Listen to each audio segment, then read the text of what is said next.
Our little GMC Sonoma here. I knew it was wrecked pretty good, but look at that crinkled up frame rail. It bent the steering on the spindle. Look at that pretzel.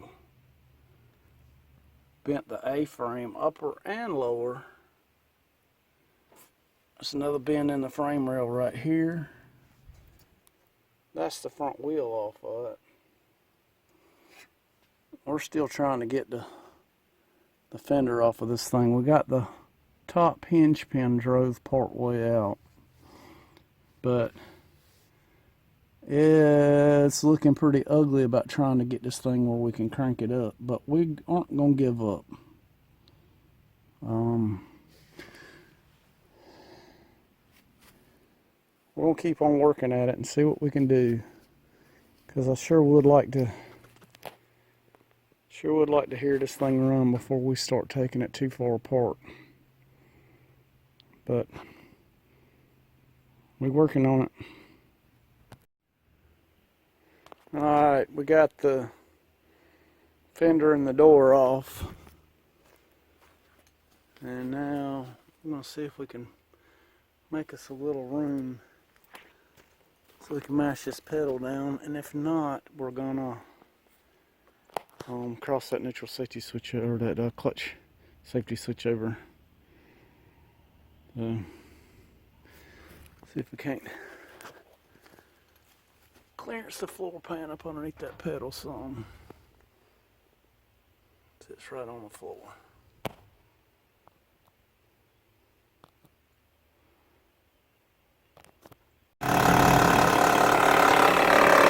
Alright. We got it running. That's the fan hitting the fan shroud there. That's what you're hearing.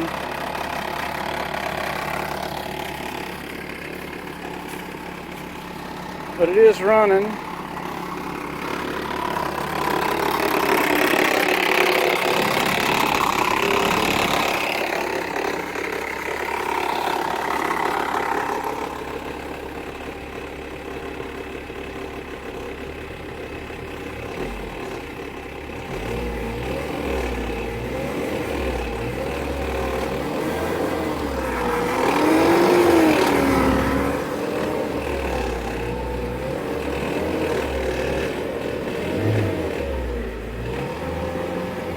And I'm floating the gears trying to see if it's gonna go in gear. It's in third gear right now.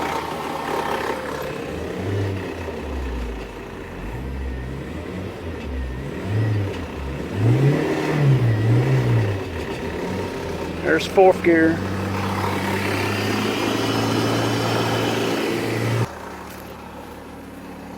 Sounds good.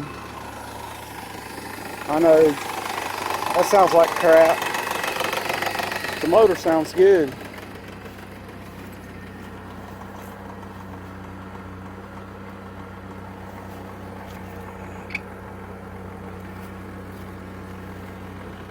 Oh yeah, we're ready to take this thing apart now.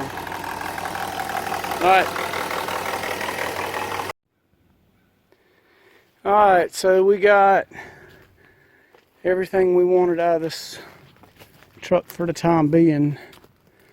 I still want to get the gas tank out, which is almost out. All I got to just drag it out from underneath the truck. And got the bed off, got the rear end, got the springs and all the mounting hardware, which we're going to use on the 46. I'm going to pull the drive shaft out. I mean, we're going to get every usable part off this truck. You can believe that. Alright, so I changed my leaf springs. Got my axle plates and pads drilled out for the center pin. Got it shifted forwards 2 inches. One of you guys said, why don't you swap the yoke on the rear end? And so I tried to figure out what my drive shaft came out of.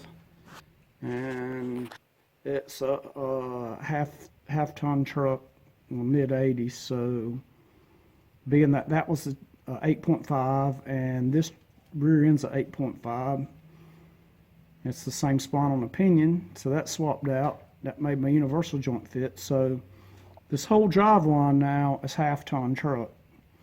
The axle, 8.5 10 bolts, the same thing they run in an 80s model half-ton. The drive shaft, that's what this drive shaft came out of.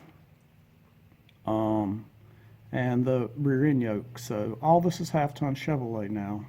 So it should hold up fine to the 5.3. And actually the 5.3 is not a S10 transmission, it's a half-ton transmission too. It come out of a like a 95 or 96 half-ton. So my motor mount's set up.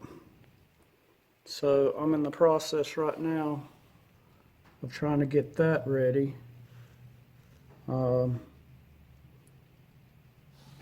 So we'll take these factory frame mounts off. We've got the first holes drilled on this plate, and we're going to use these mounts right here, which are aftermarket polyurethanes. So we'll get these drilled out the rest of the way. We'll take the factory mounts off the frame and bolt these plates on the frame. Bolt these mounts to the motor mounts and figure out where they need to drill on this plate. That'll get the motor mounts taken care of, and then we'll figure out the transmission mount. So that's where we're going right now. That's what we look like. Cab is actually where I want it. Might try to get it mounted just a touch lower in the front. So we'll see about doing that once we get the motor mount situation straight.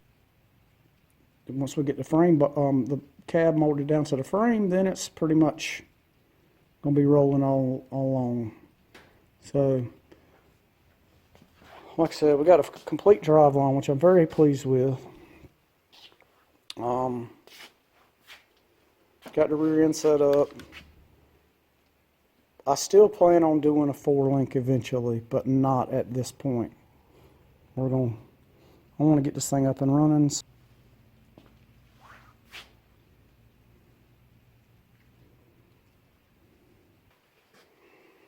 But we're going to have plenty of clearance on everything.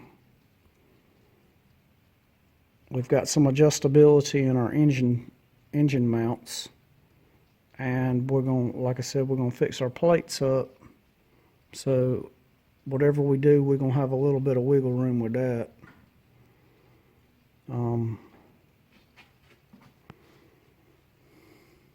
So very pleased with the way everything's working out so far. Got some parts coming. Got a flywheel coming. We got pressure plate bolts, flywheel bolts, and all in today. Need to order a water pump and a clutch. But we're working on it.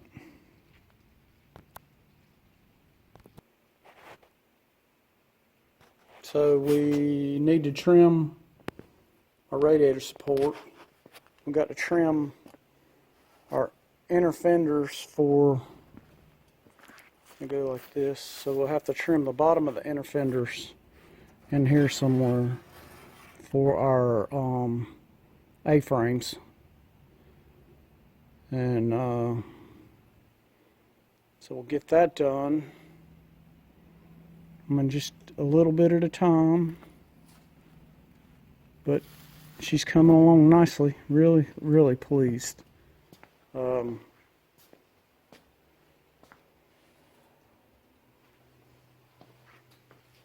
It's getting ready to get real. It's getting ready to start moving pretty fast. I've got this this bent up blower valance panel here. I've got a new one coming. So that'll help us get the front end squared away to where it's even. Still got to knock some of this dent right here out. The other side looks good. So we get this dent knocked out and get the radiator support mounted, get that new lower valance in, and then we can get some core supports made, body mounts made, and cab, all the cab mounts. So it'll be 4 cab mounts and a core support mount. Something Jonathan taught me is that these hockey pucks right here make good body cushions, motor mount cushions, whatever. It's a very hard rubber, or I don't know what it is, but it's really hard. It machines well, and it'll isolate road vibrations and everything from the body. So our cab and our radiator support and our bed will sit on these.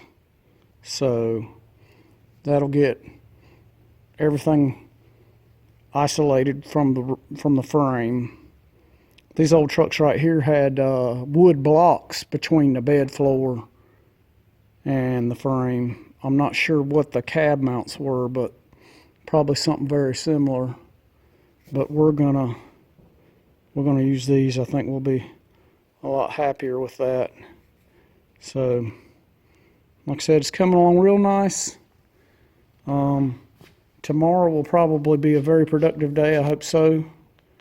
We'll get the motor mounts knocked out. We'll get the transmission mount knocked out, and then we'll be on to cab mounts and core support mounts and stuff. So y'all hang on, and we'll show you some cool stuff. It's coming along good. It's really coming along good.